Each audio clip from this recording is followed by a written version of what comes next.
and I want to make sure that everyone knows about it. So let's see. It looks like folks are in. Let's go ahead and get started. I am super excited to introduce my colleagues, Tiffany and Mark. They are with the education department here at the Society of Actuaries, and we are going to get started with with a presentation. As always, feel free to put your questions in the Q&A box, and we will get to them once this presentation is over. I'm going to go ahead and turn it over to them. Well, thanks so much, Brianna. I really appreciate the warm welcome, and hello, everyone. Thanks so much for joining us today. Again, my name is Mark Jolly. I'm the Academic Administrator of University Programs here at the Society of Actuaries in Chicago. I'm also joined by Tiffany Tatsumi, Manager of University Programs, also at the Society of Actuaries. Very happy to be with you here today, and I'd like to talk a bit about the SOA ASA pathway.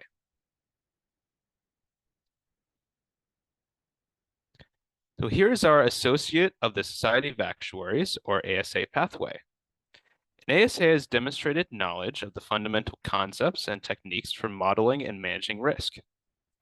The associate has also learned the basic methods of applying those concepts and techniques to common problems involving uncertain future events, especially those with financial implications. They've also completed a professionalism course covering the professional code of conduct and the importance of adherence to recognized standards of practice. Associates who have also been members of the SOA for 5 or more years may also vote in the Society of Actuaries elections.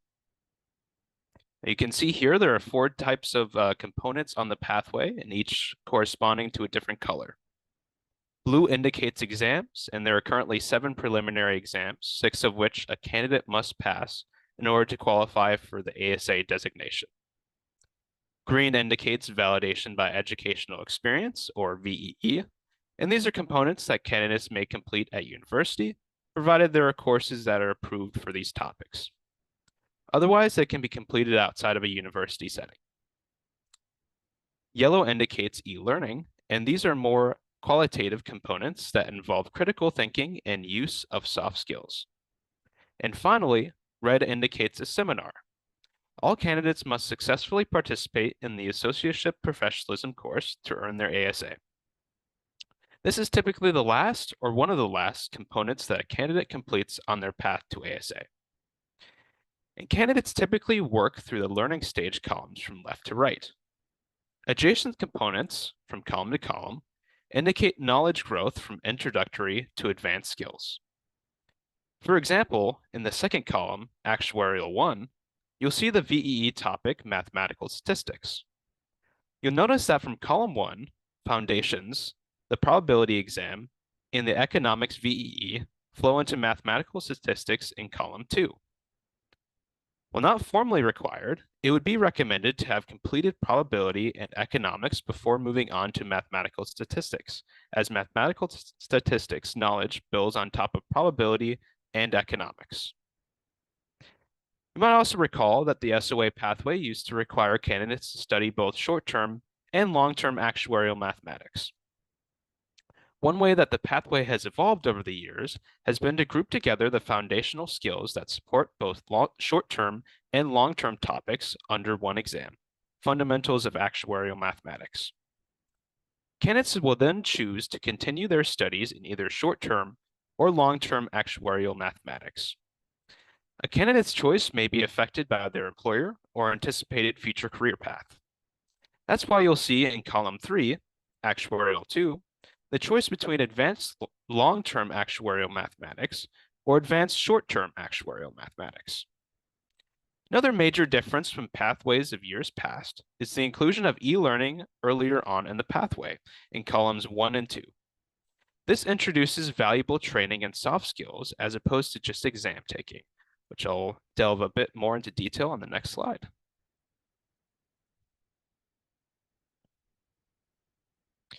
Employer and market demand for actuarial training includes an increased need for soft skills training in adaptability and change, otherwise known as adaptability quotient, or AQ, and emotional intelligence, or EQ.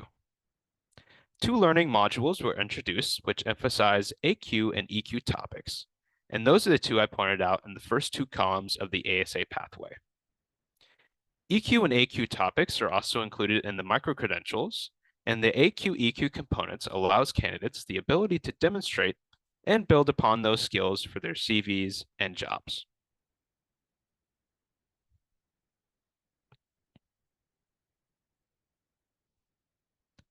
Turning back to exams, I'd like to remind you what the general preliminary exam schedule looks like. The P and FM exams are administered 6 times per year. Each exam is administered every other month. For example, P is offered in January, FM is offered in February, and so on. These exams are typically the first that candidates will take, and by having so many administrations per year, candidates will be able to attempt an exam when they are ready. As exams become more advanced, they are offered fewer times throughout the year. The SRM exam is administered 3 times per year, with sittings in January, May, and September. FAM is also administered 3 times per year, in March, July, and November. ALTAM, ASTAM, and PA are administered twice per year, in April and October.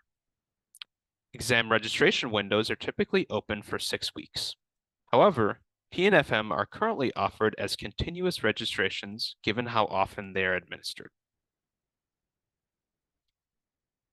And with that, I'll turn it over to Tiffany and open up the opportunity for you to ask any questions you might have. Thank you so Great, much. thanks, Mark. Sorry. I was going to say Zoom has changed recently and I don't know where my audio button is anymore, so I couldn't find the unmute.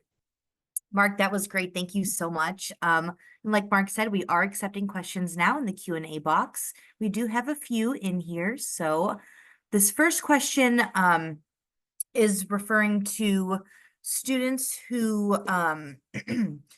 don't have undergraduate degrees and they're still pursuing their credentials. They have passed a few exams already, and they're wondering what it looks like to continue the path to become an actuary without having an undergraduate degree. If you could speak to that.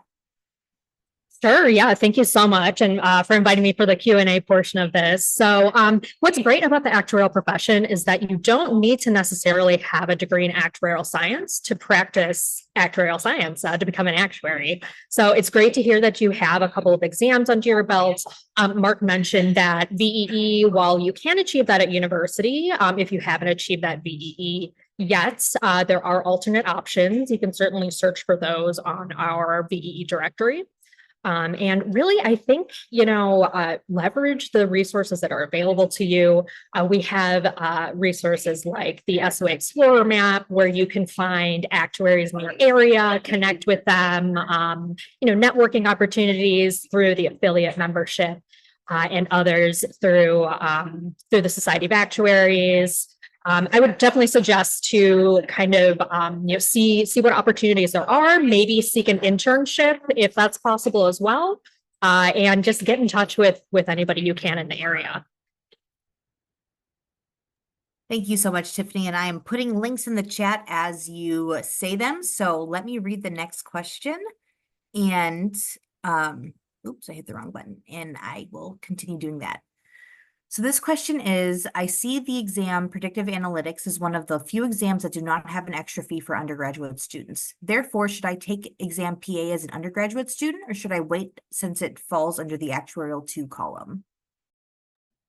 Yeah, so PA, or Predictive Analytics, that is a more advanced exam. And typically we see many actuaries who are established in an actuarial role attempting that component as opposed to undergraduate students. Now, it's kind of up to you how you want to structure your actuarial study, whether you want to go and attempt something like the Predictive Analytics exam or any farther in the pathway.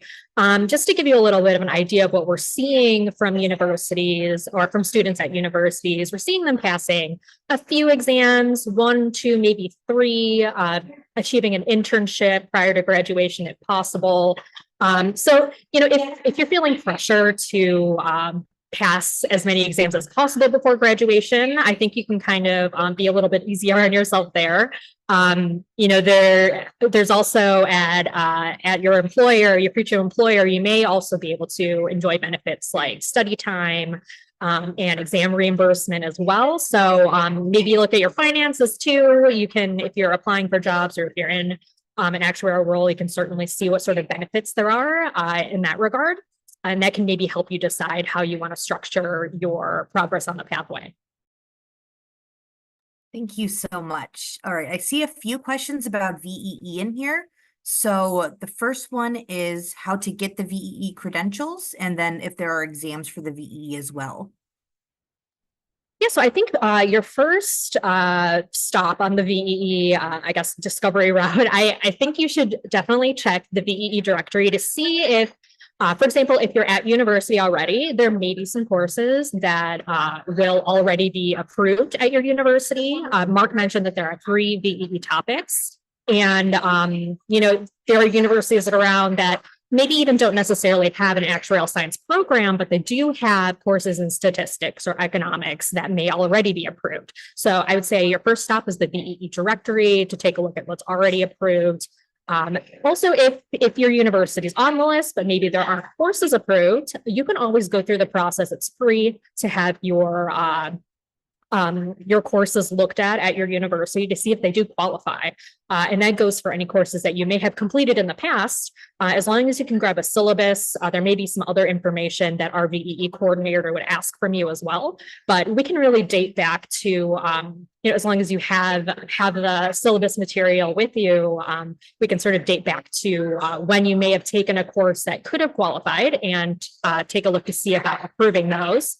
And then, if there aren't any that aren't approved or potentially approved at your university, there are certainly, I think there are seminars and certain other courses that you can take. Again, those are under the alternate VEE opportunities on the VEE directory to check out. Thank you so much. And you did sort of answer this question already, but just to ask it since it was asked, excuse me. Someone has already graduated. How can they get VEE without going back to college? Yeah, so I think first, again, go check to make sure that the coursework that you've gone through doesn't already count toward VEE. Again, you can go back, say you took an economics course in your freshman year, and say, freshman year is maybe even something like 10 years ago. You can, if you still the syllabus are able to grab that, you may be able to get something approved. But again, there are alternate options that you can pursue as well through the alternate options portion of that VEE directory. Thank you so much. All right. This person is asking, I passed MFE before FAM came onto the scene. Does MFE qualify as a substitute for FAM? So I'm going to have to check to see, to refresh myself on all of the transition guidelines. But from what I understand from the transition from the last set of curriculum changes to the current set, that no transition credit is lost or no exam credit is lost. It'll just transition into one or possibly even more than one component on the current pathway. So I can certainly look into that. Maybe we'll link that in the chat for you. We do have resources online where on our SOA website that do point to what your transition credits will transition into. Thank you. And I just dropped that link in the chat on the ASA pathway changes, so you should be able to find that information on there. All right. And we have a couple questions from career changers. So as a career changer, where should I start? I've heard of the Infinite Actuary and coaching actuaries, and I'm going to drop those links as well. Yeah, certainly. So there are, test prep providers. I believe we have links to multiple providers on the SOA website. We don't endorse one over another. We do like to provide those links, though, so that you can kind of make a decision for yourself as to, what supplementary material you might want to use. What's nice is that there are so many different support avenues, support materials available where, if you're more of an audio listener or more of a hands-on listener or a hands-on learner, there are different options for you across the various platforms. So definitely check them all out, see what maybe resonates the most with you. Of course, on the SOA website, on our exam pages as well, we do have dedicated exam syllabi for each of the exams that are administered per the schedules that Mark mentioned. So, if you wanted to take a look at those to see what the topics are, the associated textbooks as well, you might want to check those out for supplementary learning. Thank you. I'm still trying to track down that link, but I will find it. Our next question is, what advice would you give to a career changer with 2 exams passed, P and FM, for landing their first actuarial job? My undergraduate and graduate degrees are both in math, and I have unfinished PhD work in math. My only recent work experience was teaching during my graduate work. Great. Well, sorry, I'm not going in order of the questions as they are. Sorry if you're trying to find the next ones that I'm at. No, you're good. No. So, yeah, well, I mean, it sounds like you've gone through, you have actually quite a bit of progress for someone who is seeking to change careers. I think, having passed a couple of exams, having those under your belt is great. Understood that internships are more so geared, maybe, sometimes necessarily toward undergraduate students or those that are still at university, but there may be other, online courses or other opportunities that you may be able to find as someone who's not currently at university, but someone who has maybe some of the other experience under your belt. And again, I think the networking piece of it as well, get to know some actuaries in your area or maybe in the area that you'd like to practice, get in touch with some companies to see, they may be in search for someone who's a career changer to bring another perspective to the company. I think it's really all about making those connections. And if you are able to kind of work with those and see what maybe necessarily in your area someone would recommend, or maybe other resources specific to your city, for example, or an adjacent city. That might be something to check out as well. Thank you. We have one more question from our career changer. As a career changer, when should I start supplementing exam prep and exam taking with VEE and e-learning? Yeah, so what's great about the SOA pathway is you can kind of, fit things in where they fit in your life with your, your work, with your studies. So, focusing on, I think, looking at the pathway from left to right, as Mark was showing you the different columns, as, even though we don't have hard prerequisites necessarily through the whole entire pathway, it is kind of suggested to go column by column.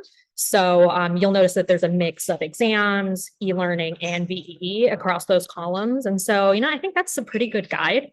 But certainly, if there's an exam sitting that you're going to be looking toward, you can kind of plan for that as you go farther right on the pathway, column to column. The exam sittings get sort of fewer and fewer as the topics become more actuarial or more advanced. So kind of looking at your own schedule, I'd say there's not one right way to do it. Of course, there's also costs associated with certain components as well. So yeah, I think, again, just sort of looking at what your life circumstances are right now and how you might want to fit those components in. Thank you so much. All right, we're going to return to the person who asked the first question. They said, thank you for your answer, gave clarity. A few follow-up questions. Are there any restrictions in place that may hinder achieving ASA and FSA without an undergraduate degree down the line? And a more hypothetical question, I'm an ASA now. Would I get hired without an undergraduate degree? Yeah, so again, the beauty of the becoming an actuary and just the work that goes toward that is that it's not dependent on a degree, whether it's undergraduate, graduate. Even I know there are some certificates and minors that are kind of popping up at universities. You don't necessarily have to have that background. What I like to say about university programs, it's, you'll get some support from peers, from professors, those that kind of have some experience in becoming an actuary or, working on the pathway. But as far as qualifying as an actuary, you're looking at credentials. So if you're making progress toward that ASA, toward a future FSA, we're really looking at that, not really looking at the university that you attended, or if that you've attended university at all. It's really, a lot of it is through the exams that you pass, the credentials that you earn. That sort of is what the profession looks at. And there are many actuarial organizations around the world. And, so each of them has their own standards, their own sorts of exams and so forth. And so that's, one of the really great things about this profession. You can be a career changer. You can maybe study math or even music or something really different at university. You could still become an actuary. You're working on a professional pathway as opposed to an educational in the university sense pathway. So, to the hypothetical question, would an ASA without a university background in a dedicated program be looked at as equally as somebody with? I would say definitely. Always, you'll want to set yourself apart with, what experiences you might have. And, having a background in something else might actually, again, put you in, earn you different experiences that you can bring to the workplace and give you a different perspective than somebody who has studied traditionally actuarial science throughout their university career. Thank you so much. And I found that link to the exam resources, so I dropped that in there. That has information about coaching actuaries, Infinite Actuary, and other supplemental resources. All right, next question. How do I choose my domain in working, like general insurance, data analytics, or finance? Yeah, so there's a couple of different ways you can approach this. If you have an interest in anything specific, like maybe there's an insurance company that is in your town you're familiar with, or a type of insurance, for example, health insurance, that may spark you to have interest in going, towards something like that on the pathway. But, a lot of it could depend on, employer internships. I would recommend to kind of check out, jobs in your area or jobs in an area that you are interested in working, and seeing kind of what their offerings are, and that could kind of steer the direction of where you'll go on the pathway. As Mark mentioned, short-term and long-term actuarial mathematics, they both aren't needed on the pathway. You can certainly, study both of them, but you'll kind of choose one or the other, and it's kind of on the pathway sort of later on in the pathways. So you don't necessarily have to choose right away. Any work that you complete prior to that, including the fundamentals of actuarial mathematics or FIM exam, you'll get a little bit of short-term and long-term experience through that exam. Maybe you'll discover you like one over the other. But definitely interning or at your first actuarial job, they may steer you to choose one over the other, or just, kind of lines of work that are at that employer might, require that you go one way. But that doesn't mean you can't go back and change your mind, do something different. Thinking this is like pretty far ahead. This is after the ASA credential. But if you're looking to specialize in a specific actuarial topic, that's where your Fellow of the Society of Actuaries, or FSA, would come into play. And there we even have, I know some actuaries that have kind of explored one path and then have thought like, well, let me try this different pathway. So the beauty in it is that, any progress you make along your ASA pathway is sort of making progress toward one of those specializations in the future as well. And you have opportunities to really explore where your interests lie and where your job and your career might take you. Thank you. I have a question that sort of plays off of this one. So this person is looking for actuarial analyst entry-level positions, but most opportunities look like they are for the CAS, Casualty Actuarial Society. Given I would like to go SOA, how should I best approach getting an entry-level SOA position? Yeah, so I would like to also remind you that, the SOA does have a general insurance track. That is, again, a little bit later along the FSA credential. So after you earn your ASA designation, you'd move on to FSA, and that's one of the tracks that you can select. That being said, You can certainly make inquiries to employers about, if maybe you're seeing a job that's posted, but you're looking to go the SOA route, maybe there's some opportunities, or maybe it's not necessarily requiring a CAS credential, for example. A lot of times for entry level positions, folks aren't necessarily have that sort of set in mind exactly what they want to do, whether it's general insurance, P&C is also, what people call it, or something else. I would also say that we have resources on the SOA website as well. We have a great job center where you can kind of filter for opportunities. I think that's jobs or SOA, jobs.soa.org. I'm sure Brianna will link it in the chat for you. But yeah, that's a great way to filter for opportunities in your area, opportunities in topics that you might be interested in pursuing. And again, kind of link you to employers and possibly contacts to get in contact with so that you can explore other opportunities.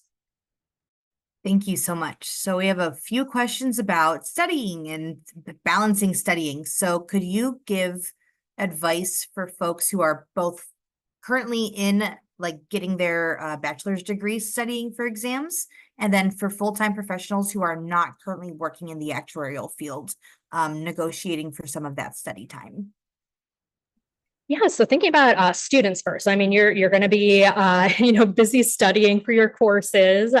If you are at a university that has courses that, support the curriculum toward an SOA exam, participating in one of those is, can help to kind of be immersed in the content there.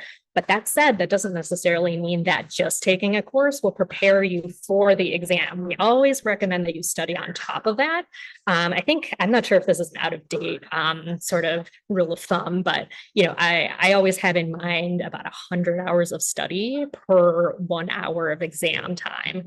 And so that is even on top of any schooling that you have that is kind of geared toward that exam. So that said, that's kind of a general rule you can kind of take as a university student or as somebody that is working, whether in an actuarial position or not. And as far as if you are working as an actuary or in an actuarial position, working toward an exam, I think, start with, talking with your manager or any other resources at your company to sort of see what sort of benefits they have with regard to study time.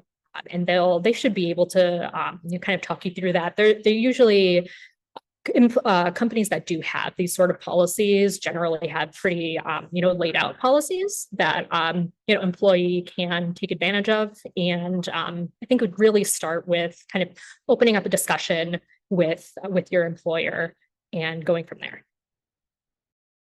Thank you. All right, so this next one, it's the top of the list on the Q&A. There are a lot of different questions, so I'm just going to try to summarize. What is a typical pathway after the undergraduate level that a senior actuary normally follows? Do they go straight to the workforce? Do they go to graduate school? And is a master's degree necessary, or does it add value? Yeah, so I'd say, I would hesitate to say that there's like a typical pathway. Let's say you are a university student that has I'll approach this from a couple of different ways. So say that you're at university and you're in a program for actuarial science. So say you have a couple of exams under your belt, an internship, it's time for graduation. You'll likely be looking at first-time employment and kind of working from there toward your progress at your company or, wherever your career might take you. Sort of same thing if you're not involved in an actuarial program, but still kind of working toward a designation, that's likely the path that you might take. Now, kind of where master's degrees and other degrees come into play is, a lot of these degrees are more focused on, the early preparation on the pathway. So you'll see a lot of master's degree programs having sort of a similar curriculum as undergraduate degrees. And so say you're a math major that discovered actuarial science later in your educational career, say you're a senior, and it's like, oh, well, I wasn't able to, get exams under my belt before graduating with my undergrad, that might be a good opportunity for someone to pursue a master's degree or some other program that's sort of geared toward helping you to prepare you for exams and for an actual career. Not so, thinking of undergraduate degrees versus master's degrees, though there may be some programs at universities where an undergraduate degree would flow into a master's degree or maybe even a PhD. If your ultimate goal is to go into the profession working as an actuary, I would say kind of weigh out what you'll be doing at your job, whether you think an advanced degree might help you out there. Again, there's a difference between some programs that are more so structured like an undergraduate degree where it might not make sense to go from undergraduate to graduate degree there. But I mean, I do know some actuaries that are practicing in industry that have gone back to school, maybe gone for a PhD, done some research to help inform what they're doing in their jobs. So really, I think no really hard and fast rule. I would say if you wanted to take a look at what sort of degrees are being offered in your area or just anywhere you wish to study, there is on our SOA website, there's a universities and colleges with actuarial programs or UCAP list that you can refer to, where it's a list where universities have their programs vetted against SOA exam syllabi. So it kind of shows what exams are covered, what VEE topics are covered, and most importantly, there are contact details, email addresses, and sometimes phone numbers for the contacts for those actuarial programs. And you might want to get in contact with them to see, what sort of offerings there are and how you might want to leverage that into your career. Thank you. All right, we have a few questions on how to decide which exam to take next. So instead of asking all of them individually, what advice do you give to folks on which exam to sit for next? Yeah, so again, I think it depends if you're at a university that has a program and you are involved in classes that are working toward exams, that might inform which exam you might want to take next. And kind of taking a look at those exam syllabi and seeing what you might feel prepared to handle or prepared to study for and prepare for given the amount of time leading up to an exam registration and administration period. So there's a couple ways to do that. Also balancing schoolwork or, home life, work life, that might also be another consideration as well. It's really, again, what's really great about the pathway is that it is very flexible and you can sort of look at the different components and fit them in when it makes sense. Maybe it makes more sense to do, e-learning, focus on e-learning for a period of time as opposed to studying for exams and getting to a prometric center to take, the formal exams. Again, study materials may help as well. And certainly networking with other folks like you that are working toward exams, that can also help to learn what their experiences have been in, preparing for exams and choosing what's next. But again, Mark had mentioned that PNFM are generally the first two exams that a lot of students and early candidates take. They are offered very frequently, so you can get in and take the exams whenever you're ready. So, I think I would focus on those couple as your first steps there, but then looking at the pathway, looking from left to right and seeing kind of what components might make sense to tackle next would be a good strategy. Thank you. Okay. I'm not sure. This is a question about internships. I'm not sure if you're the right folks to ask, but I'm going to ask it and then we can always send them somewhere else. So how well does someone with an actuarial science degree, a couple exams with no internship experience fare in the current landscape? They have job experience in non-actuarial fields. Yeah, this is always a tricky question, especially because it's so location dependent, I think, as well. You may be in an area with a lot of actuarial employers. You may be somewhere that maybe doesn't have that many It really kind of depends, one, on what sort of competition is around you. Not to say that, if you don't have an internship experience, for example, that you're kind of, out of luck. That's something that, you don't necessarily need to have going into a job search. But again, anything that you could do to set yourself apart. Maybe you want to work on your soft skills, that EQ, AQ that Mark mentioned earlier, that we've incorporated into our pathway, but maybe that's something you want to explore on your end. Toastmasters, other sort of communication prep courses, or other experiences that you might want to look into. And again, thinking of internships as well, not even necessarily an actuarial internship. If there's an adjacent internship or any other work experience you can get under your belt, that's always valuable. You can always use that to set yourself apart, bring a different perspective to where you go next. So I would say just, keep looking out for opportunities around and see how you might leverage that into your career. Thank you. And a follow-up to that, sort of, what other fields other than actuarial science would make sense for folks to look at for an entry-level role? Yeah, so I think, actuaries are very good at math, right? So I think, something that might use your math skills, your analytical skills, that might be something that you might want to pursue, if not a traditional actuarial job. You might have some experience in data science, coding, that sort of a thing. You could look into that as well. But, what's great about the actuarial profession is that it sort of marries like the math skills and the communication skills. You're taking, complex stuff and sort of translating that into something that someone like me could understand, right?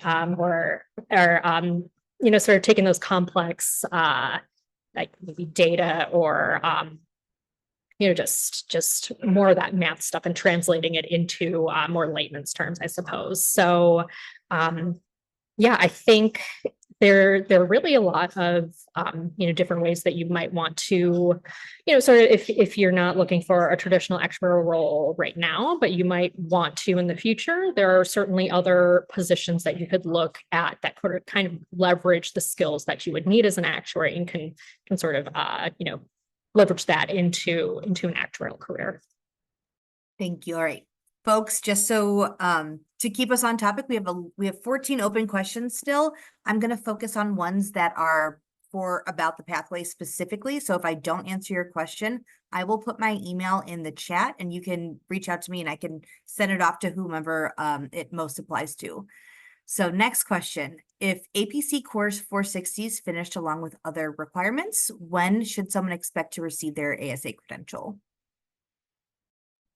Oh, I'm not directly involved with APC or kind of the time in, I'm familiar with the timing on that. I can certainly I can get in touch with the people that administer that. And if there's a way that, we can get back to you on that, I'd be happy to look into that. But yes, I'm not sure that I have a direct answer right now, but can certainly get that for you. Thank you. Do you have any recommendations on resources for staying updated on industry news and developments? Yeah, so there are email blasts, other sort of subscriptions that you can subscribe to with the SOA. So I would recommend to kind of, really look for those, I guess, as a starting point. So for one, you're an affiliate member, you're already getting some email blasts about that. Invitations to events like these. And so I would say keep an eye out for those as well. We also have a weekly newsletter that you can sign up for, Candidate Connect as well. If you're looking toward, working toward a credential, Candidate Connect would be a great, email to subscribe to. There are also events that you could participate in. Brianna, I think, was talking about one at the top of this event as well. So, great ways to keep in touch. And Yeah, I think there's the Be an Actuary website as well that kind of aggregates some stuff from the SOA and the CAS. And so that might be another stop for you to look at as far as seeking other resources and ways to kind of keep updated. Thank you. Okay, let's see. So this is a question about the FSA pathway, which I think that y'all should be able to answer it though. What does the investment track for the FSA pathway consist of, and what type of actuarial roles would it be geared towards? Yeah, so I think as far as looking at FSA stuff, I know we've recently announced some sort of changes to FSA as well. I think, it would probably be really good to go to the SOA website to really read up on each of those. But as far as what goes into each of those tracks, you'll see more exams, more e-learning sort of components. And some similar sort of components as you'll see on the ASA pathway, but kind of tailoring your learning toward one of the tracks. And so, as far as specifics, I think you might want to refer to the SOA website, the FSA track stuff. I'm not quite as up on the FSA level goings on, I suppose, as the ASA level. But I think the SOA website will really provide a lot of good resources for you to look at and will hopefully answer a lot of your questions. If not, our customer service department is really great about helping guide you on some of these inquiries, these questions, and they'll be able to direct you to the right people at the SOA to get answers to those. Thank you. All right, this is a question from a student in South Africa hoping to relocate to Canada. They're not sure whether to become a member of the ASSA and then transfer to the SOA through mutual recognition or to write the SOA exams. What advice can you give for that? Yeah, so I think it really depends on personal circumstances as well. I don't think I can necessarily say to do one over the other. I will say if you're pursuing the SOA, ASA, you might want to check out to see where parametric testing centers might be in your area. That could, help you decide which path to go on. If you'd have to travel long distances to get to a testing center to complete some of the SOA components, that might help be a decision maker there. Also, if there's anybody like if there are employers in your area or just other actuaries, where you live currently that might be able to give you some advice. Maybe they've been through it, or maybe you have, there are some contacts that you can build in Canada where you eventually want to be, and they might be able to give you a little bit of advice there. Again, personal circumstances and sort of leaning on that network as well, I think would help you go a long way in sort of figuring out what pathway is right for you. Thank you. I was typing an answer. Is there any programming language, program, or other skills you'd recommend to study while completing the ASA pathway? Well, I would say that any programming language you have experience in or work in is transferable to others. I will say that on the SOA pathway, particularly for predictive analytics or the PA component exam, we work in R on that one. So if you wanted to, get more experience in that, so that it kind of, transfers really well to the SOA pathway, that might be one that you might consider.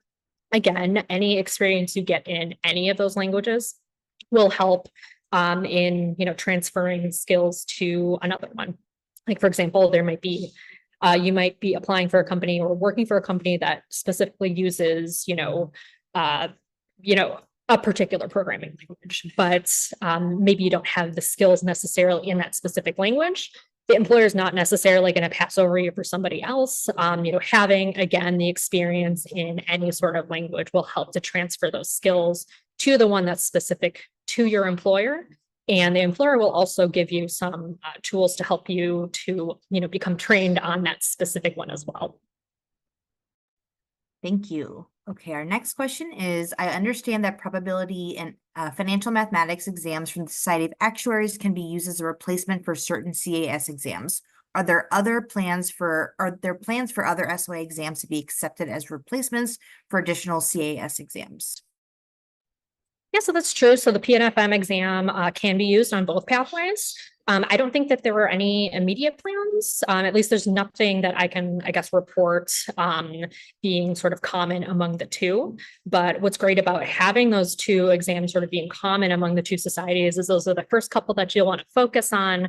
And then you can kind of go from there, think about where you'll want to, practice in the future, where your interests might lie, and then you can kind of make a decision from there. We're seeing typically, again, students out of university, if they're going to complete exams before graduation, it's usually one or two. And so it's usually those PNFM exams. So that'll give you a good starting spot. Maybe your future employer can also help you make some decisions on that as well. Thank you. Okay, this question is about e-learning specifically. So e-learning requires a proctor before submitting the final product. If you're not working in the field yet and you don't report to an actuary, who would be an acceptable person to act as the proctor for uploading the e-learning module? Yeah, so again, I would look at the resources that we have available. For example, that SOA Explorer map. I think that one is a really good resource to leverage, especially because if you take a look at the map specifically, you can filter for ASAs, for FSAs in your area, for employers, and a lot of times they'll have contact information linked on each of those sort of pins on the map. You can bookmark pins as well. If their email address or phone number is listed, they have to opt in. The actuaries who appear on the map, they have to opt in to having their contact information posted there publicly. So, you have to guess that they would be open to receiving communication. And what I found is that a lot of actuaries, they are very willing to help out, especially for candidates who are working toward a credential, help out with things like this or with advice. If you wanted to even grab a coffee with one, I've heard a lot of students having success with kind of inviting actuaries for coffee and just picking their brain about stuff. So I would say definitely leverage that as maybe a first step. Thank you. And I'm going to go back to the first question on the Q&A. I like this question a lot, and I think it directly relates to what you were just saying, and I can also try to take a crack at it. So do you have any advice on how to reach out to actuaries who have their information on SOA Explorer? Yeah, so this would be a great opportunity for you to practice some of those soft skills. Maybe you get practice writing a professional email and kind of inviting somebody out again for a coffee or for something like that. Brian, I know this is kind of your wheelhouse, so I'd love to hear what you would recommend. Yeah, I completely agree with Tiffany. So we've been mentioning the affiliate membership a lot, and we have some great courses on there. If you're not really confident in your professional writing skills or in interview skills or resume skills, anything like that, we have some e-learning modules and some videos on tips and tricks for, making that first contact. What I can tell you is once you cold email one person, it only gets easier from there. So maybe hitting send on that first one is really scary. Maybe if you find someone who or you have a connection with to make that first reach out, you can check on LinkedIn as well to see if you have mutual connections with folks. I know that it can be scary, but we are here to help and we have resources for you. Like I said, the affiliate membership has a lot of really great resources on this. But again, this is only the first email you'll send on your actuarial journey and career. So getting those skills and feeling confident in reaching out to folks early on in your career is only going to set you up for success. Okay. I'm not keeping up with the questions. There's so many. Let's see. So I know we already talked a bit about VEE, but we have another question on VEE. Is it important that you go through a university or can it be completed independently? Yeah, it's not necessarily important that it needs to come from university, but I would say that, if you had university experience, definitely always as a first step, make sure that what you've already completed, see if that'll count towards your progress on the pathway, just so you can kind of, save yourself some time and efforts. But that being said, to earn VEE credit through university or through university course, you'll need to achieve a certain grade or better on that. So again, if you didn't take a course through university, or if maybe your grade was a little bit off from what we require, there were always those other avenues on your transcript, your SOA transcript. It'll just come up as VEE. It's not going to say how you got that. It's just going to say that you have it. Same thing with, if you are passing exams, it's not going to show when you have your transcript pulled. It's not going to say you had to take the FM exam 5 times. Sometimes it takes a little while to get into the groove with how our exams are administered. It's not only just the content, but it's also running against the clock as well, and just those other kind of experiences you may not be used to from a university exam or a school exam to a professional exam in this sort of environment. And so say you had to take the FM exam 5 times before you passed, your transcript's not going to show that it took you 5 times. It's just going to say you have credit for that exam. So that's also something to point out too. That's another great thing about the pathway, is that you can have these experiences at university that can, as far as maybe getting DE through university courses, but it's just the same on a transcript as if you attain that another way, as long as you achieve the required marks and get that in your transcript. That's really all that matters. Thank you so much. This question is related to what we were talking about before, but what are some soft skills and hard skills that folks should focus on to develop to have an advantage on their application? Yeah, so I think, taking a look at what we have on the SOA pathway, we have incorporated those EQ, AQ skills earlier on in the pathway. It used to kind of be the last half of the pathway that those, like, for example, the e-learning was put on. But now you'll see that earlier on. Again, we're trying to intentionally put EQ, AQ on that formal pathway. Again, working on some communication skills, or just other sort of there are online courses, online certificates you might want to pursue, I suppose, or just look into that might supplement, what else you have as far as like those actuarial topics that you'll have to sort of master to get through the pathway. There's really a lot of ways you can kind of approach it. Communication skills, those are big. That's a big one. So that's something you could always sort of be working toward. Any coding or work in programming languages is also something that you might want to look into as well. Thank you. We have a question. Are there any tools that are often used in the industry? So maybe things aside from hard soft skills and programming languages that you would recommend folks look into? Okay, so thinking about other, this may be an opportunity to kind of read up on actuarial news and, possibly, publish research or other, stuff that you can get out there from podcasts or from reading online or periodicals. That may be one way that you can kind of, learn a little bit more about what's going on in the actuarial world and, where things might be headed. I would say that, even looking at subscribing to SOA emails, things like that, we're always having stuff like interviews posted, even through the affiliate membership, as Brianna was mentioning earlier. That's a good way to sort of, keep in touch with us and with the profession, is kind of look at these other areas to see what's being written about, what's being done. So I think that's maybe somewhere you'd want to focus as well. Keep losing my unmute button. Do you have, where did it go? What is advice you have for international students seeking to work in the United States for an actuarial job?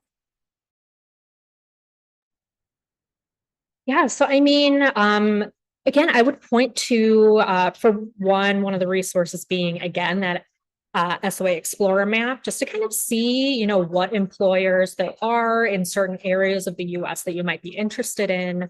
Again, using that to reach out to see, you know, what companies and what opportunities interest you.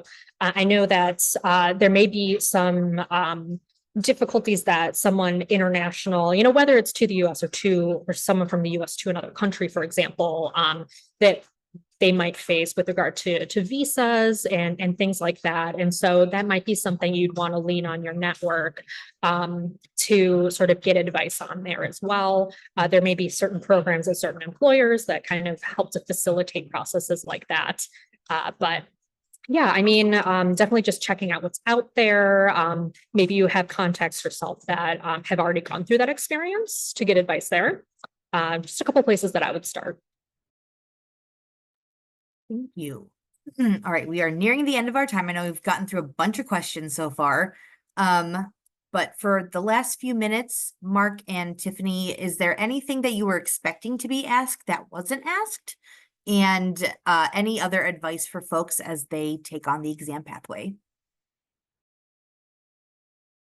Well, I'll start to say that these have all been really great questions. You know, if I were in your shoes, I suppose, you know, I think, you know, these are the questions that I would be asking. I know I would maybe even be nervous thinking toward an actuarial career and just not sort of knowing where to start, but kind of hoping that some of these foundational pieces with regard to the ASA pathway and some of the advice that we've given, just leveraging the resources will kind of help you along your pathway. I don't know if there's any outstanding questions that I think that I would ask. Mark, I don't know, is there anything that you can think of? Yeah, just no questions that should have been asked, but weren't asked. But just echoing a lot of those points, just using a lot of the resources we have. Just really, the SOA website is a great resource. Going to those links Brianna put in the chat as well, super helpful. And again, just don't hesitate to reach out to any of us just about anything regarding the SOA. We're more than happy to help. Thank you all so much. And if you would like to, Mark and Tiffany, put your email addresses in the chat if folks want to reach out to you. I put mine in there somewhere. I can drop it again though. I just want to reiterate that we have an upcoming Candidate Connect event in New York City in August. I'm going to post that information again. And oh, Zoom loves to not send things to everyone. So I'm going to copy and paste. And it's Thank Tiffany and you. Mark, it's not your fault Oh, at all. sorry about that. It's not your fault at all. It's just Zoom for some reason auto makes it that you can only message panelists. So for whatever reason that is. Thank you both again so much. I am going to close this out here with a few minutes left. Everyone, thank you so much for attending, and please feel free to reach out if you have any additional questions. Thank you, everyone. Thank you. Thank you.